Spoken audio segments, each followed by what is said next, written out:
muchas gracias por la paciencia. Muchas gracias por la presentación. Mi nombre es Daniela Ibáñez, soy analista política en el Centro Wiña, donde hacemos análisis de la coyuntura política del país con un enfoque estratégico. Además, soy presidenta de la Asociación Somos Libres, en la que nos dedicamos a difundir las ideas de la libertad, especialmente aquellas que tienen que ver con la libertad económica y las libertades individuales y democracia. Hoy día vengo a exponer acerca de un tema muy particular que es el Cusco y sus recursos naturales.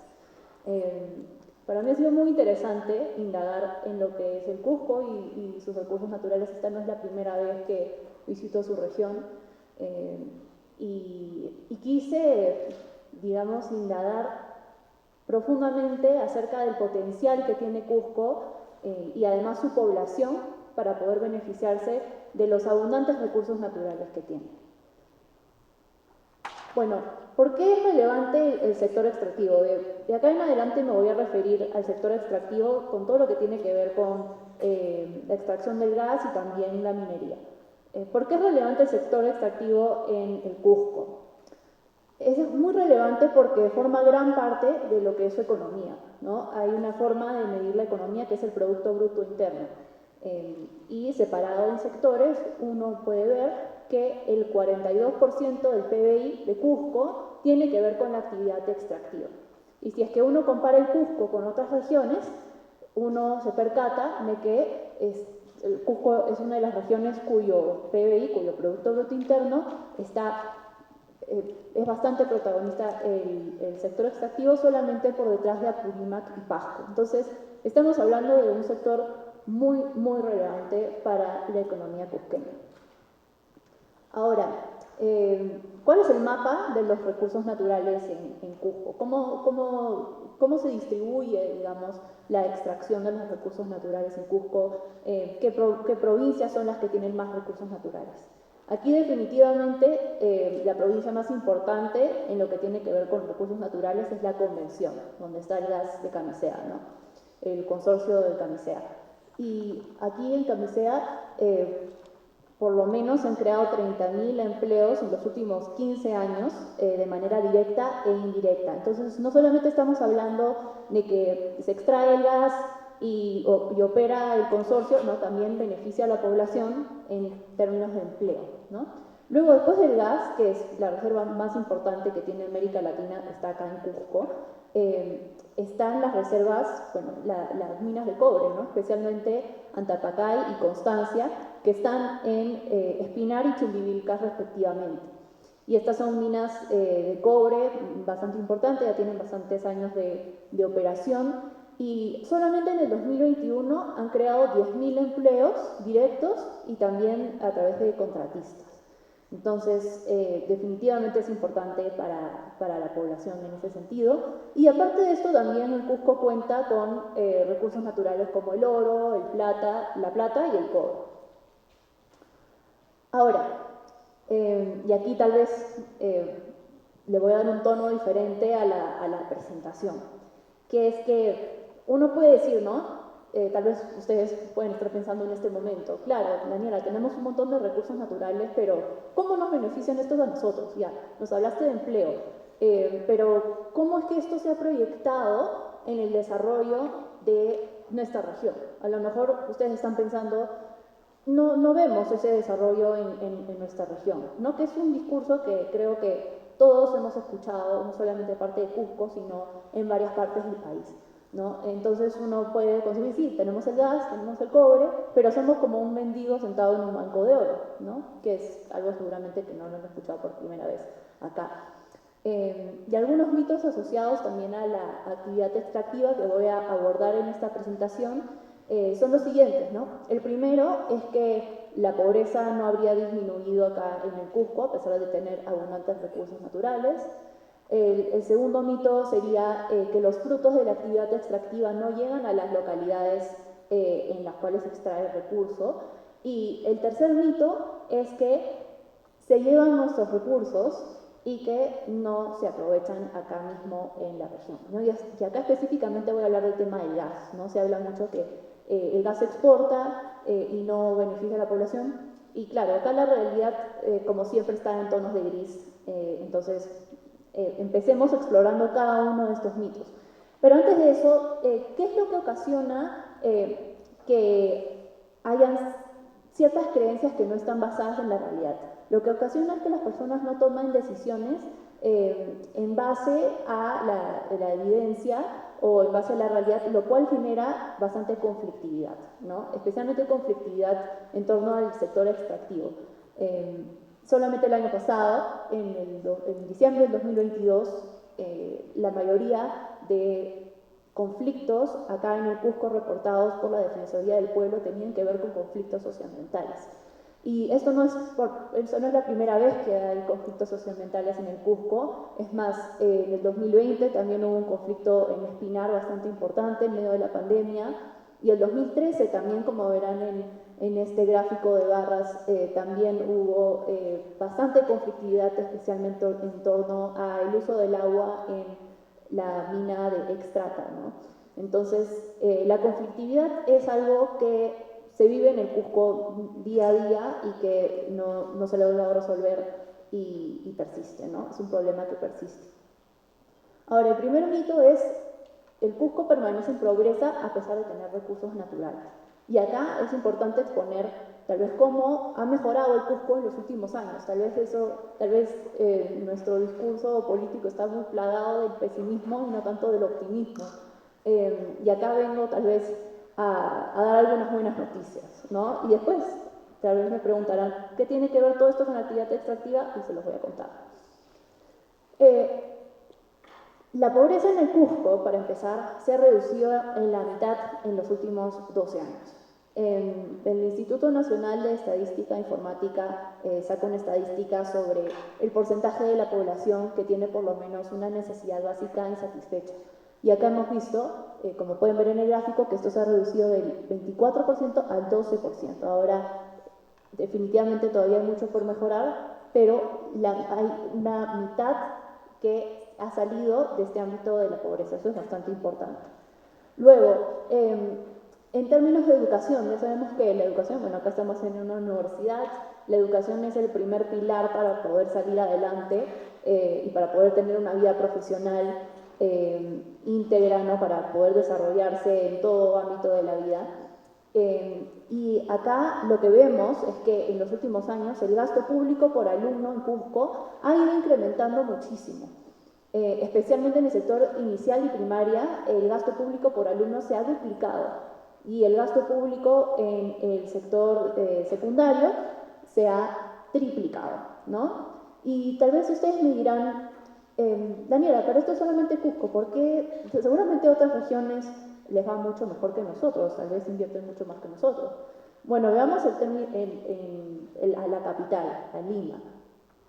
Y acá, como pueden ver, en el año 2011 más o menos estábamos igual en términos en la capital y Cusco de qué tanto se gastaba por alumno, y ahora Cusco supera inclusive a Lima en la cantidad de recursos que se asigna a cada alumno. Es más, se asignan 1.500 soles más para un estudiante de un colegio público acá en Cusco que en Lima. Luego, el porcentaje de la población que tiene acceso a un seguro básico de salud también se ha ido incrementando en los últimos años, específicamente 20%. Y también la población que tiene acceso a electricidad, agua y desagüe se ha incrementado de 50% en el 2010 a más del 60% en el último año, ¿no? Entonces, estamos hablando de mejoras significativas. Ahora, como les adelanté al principio, ¿qué tiene que ver todo esto con la actividad extractiva? Tal vez me dirán, Daniela, estás lanzando algunas cifras al aire. ¿Qué tiene que ver? A lo mejor no tiene nada que ver con el sector extractivo.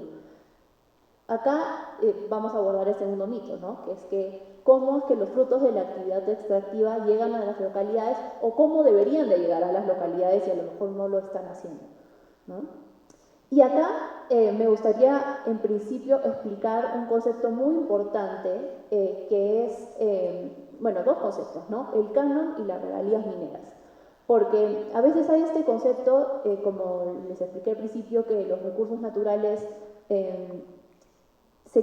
a lo mejor se van de Cusco y no benefician a Cusco para nada, ¿no? O cualquier otra región donde sucede la actividad extractiva. Y acá vemos que el canon y las regalías es justamente el mecanismo por el cual se ha diseñado para que esto no suceda, ¿no? Para que justamente el dinero, específicamente en el caso del canon, el 50% del impuesto a la renta vaya a las localidades en las cuales se extrae el recurso, y las regalías es un concepto un poquito más técnico, que es la utilidad operativa por cada trimestre, ¿no? Y acá, si ven el desagregado, la mayoría del canon va a lo que son los municipios distritales, los municipios provinciales, inclusive el gobierno regional, y a universidades como la que estamos hoy en día. Y en términos, las regalías se distribuye de una manera diferente, pero también a los mismos organismos. Ahora, esto no es nada nuevo. El canon y las regalías no existen de hace unos pocos años, es más, existen desde hace varios años. Específicamente la ley del canon empezó a estar en vigencia en el 2001 con el gobierno de Paniagua. ¿Y cuál es el propósito del canon? Es, más allá de que el dinero llegue a las regiones, ¿cómo debería llegar a las regiones? El concepto es que llegue a financiar o a cofinanciar obras que sean importantes y que puedan ayudar al desarrollo regional, ¿no? Eso por un lado, y también fomentar la investigación científica y tecnológica que pueda ayudar al desarrollo de la región. Entonces, acá estamos hablando, y ahora les voy a dar cifras, de millones de soles que deberían estar destinados para lograr esto, y que en los últimos años han habido algunas deficiencias, ¿no? Y en el caso de las regalías, como les comenté, es un concepto un poquito más técnico, es una contraprestación que firma la empresa involucrada en el sector extractivo para poder operar y asimismo pagar una especie de impuesto, ¿no? Ahora, ¿cómo es el canon relevante en Cusco?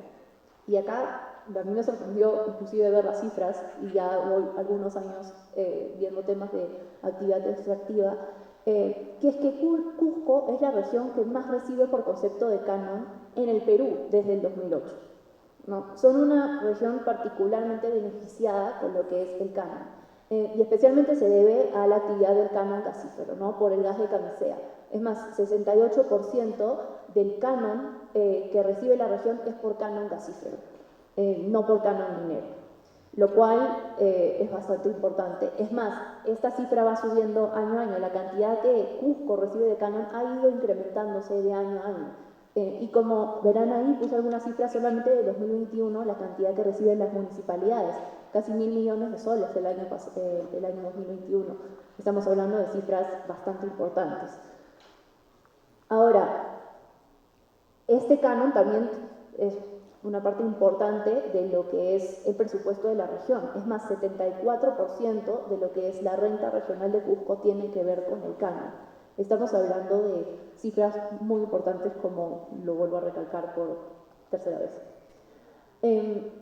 Y como les explicaba también, la mayoría del canon va hacia lo que son los municipios en los que se da la actividad extractiva. Específicamente, 75% del canon y las regalías van hacia los municipios, ¿no? En el caso de la convención donde opera el gas de camisea, por ejemplo, si es que uno ve las cifras año a año y ve, por ejemplo, qué tanto una persona que vive en la convención debería recibir, esto es una estadística, debería recibir 500.000 soles anuales. Estamos hablando de que una persona que vive en la convención, en tanto el presupuesto público, se le debería ser asignado 500.000 soles anuales. Ese es el potencial, lo cual hace que, como voy a explicar posteriormente, que una de las regiones, uno de los municipios en la convención sea el municipio más rico de todo el Perú. Y les voy a contar acerca de este caso emblemático también.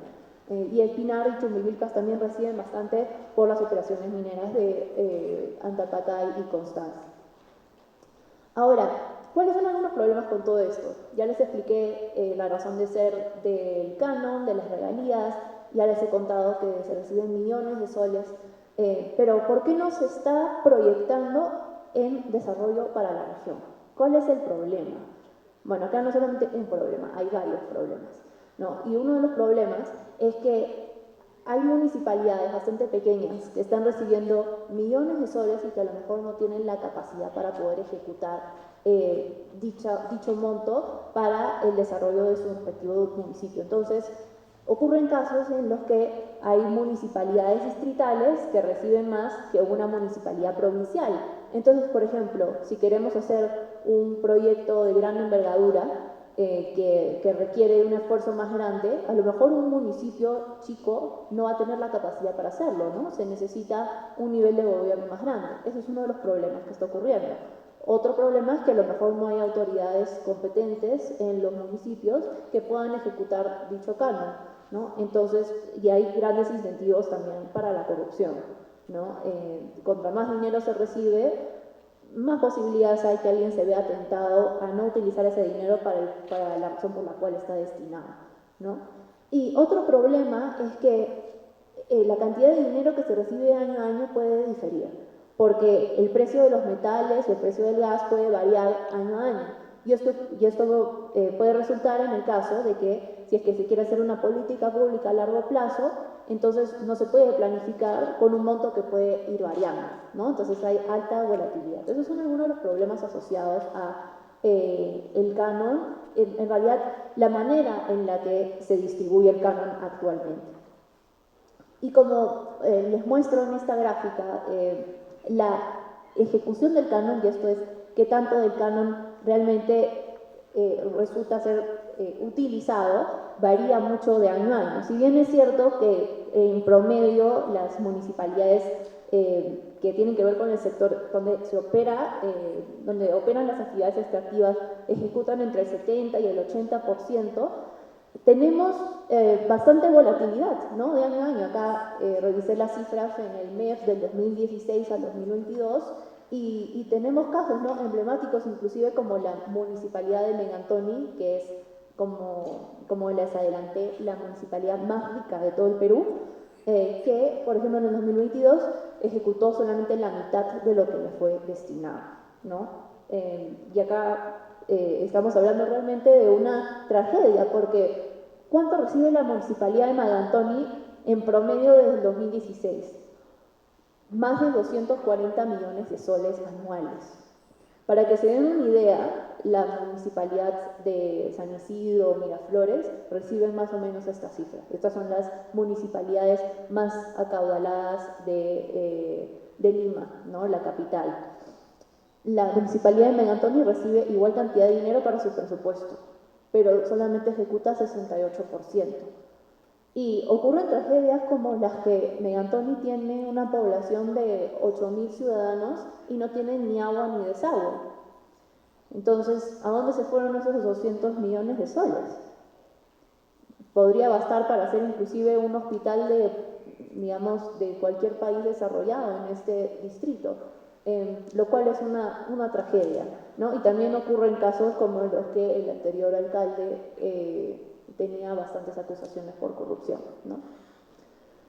Bueno, ya para ir terminando, en otra faceta, otro de los mitos asociados a la actividad extractiva es que los recursos salen de la región y no ayudan a beneficiar a los pobladores de la misma región o del país en sí, ¿no? Y acá quise hacer una especie de enfoque en lo que es el caso del gas de camisea, ¿no? Que mucho se habla, ¿no?, que el gas sale del país, se exporta y no ayuda a beneficiar al Perú.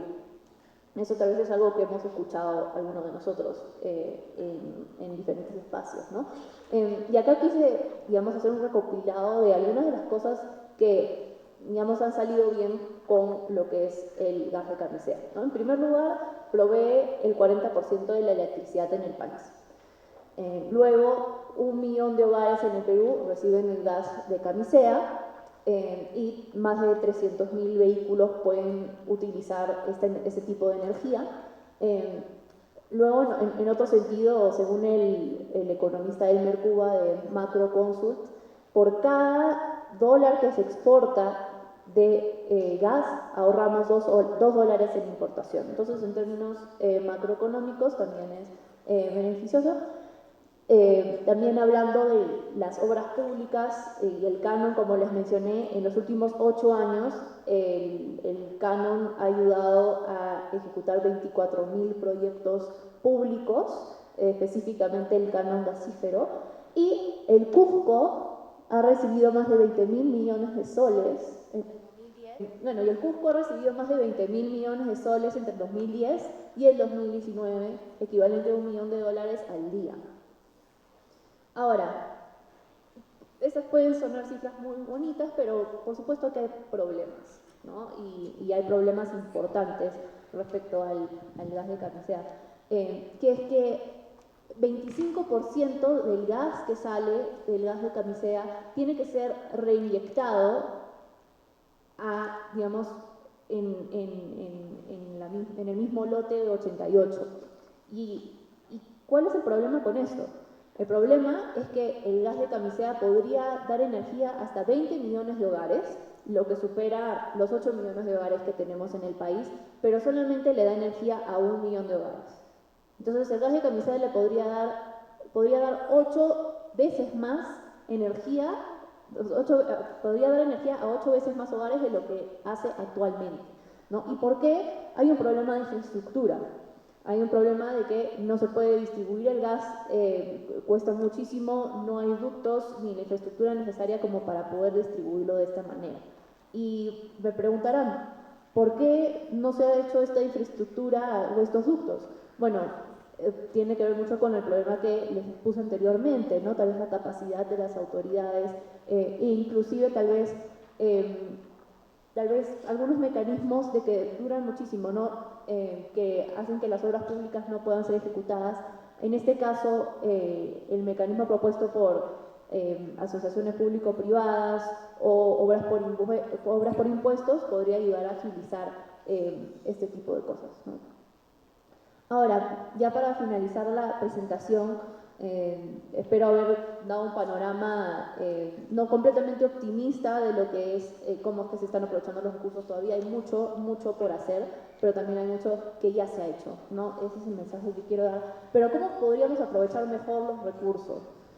Por supuesto, esta es una discusión que puede ser larguísima y puede demorar días de días, pero acá en esta diapositiva lo que quiero exponer son algunas cosas que ya se han dicho anteriormente, ¿no? Uno, una alternativa planteada desde especialmente sectores académicos es que se dé derecho al subsuelo, que básicamente las comunidades o las personas tengan un título de propiedad y que ellas negocien directamente si quieren o no explotar ese recurso.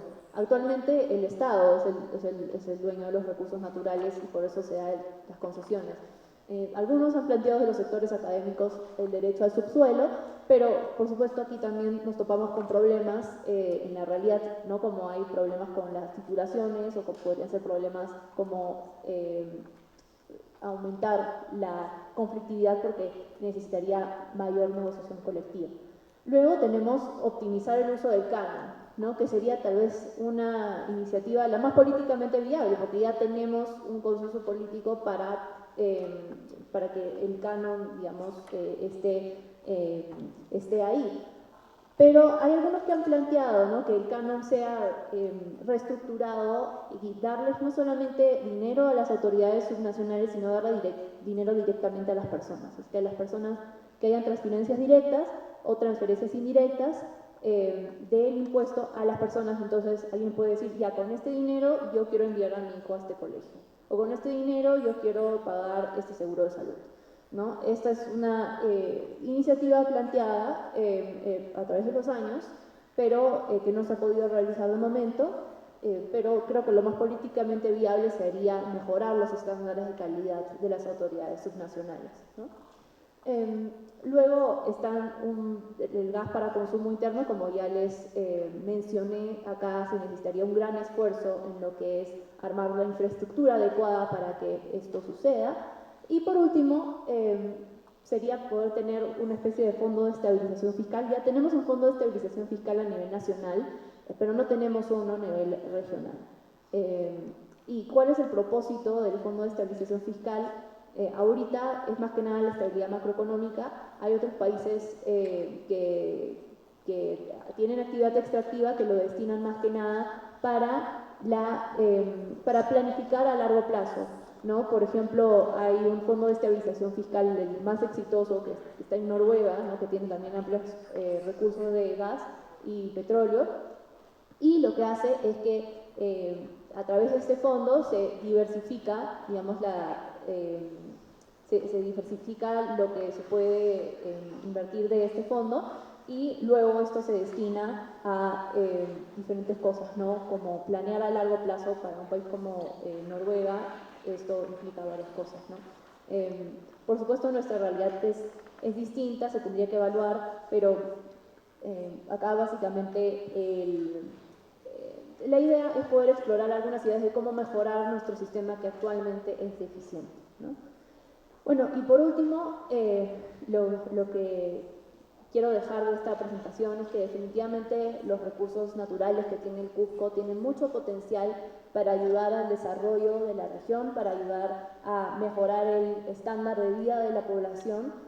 Se ha mejorado muchísimo en los últimos años, todavía hay mucho por hacer, pero definitivamente si es que queremos hacer un cambio importante, parte de reformas y un consenso político importante entre Estado y empresa privada. Así es que, bueno, muchas gracias por la atención. Espero que les haya gustado la presentación.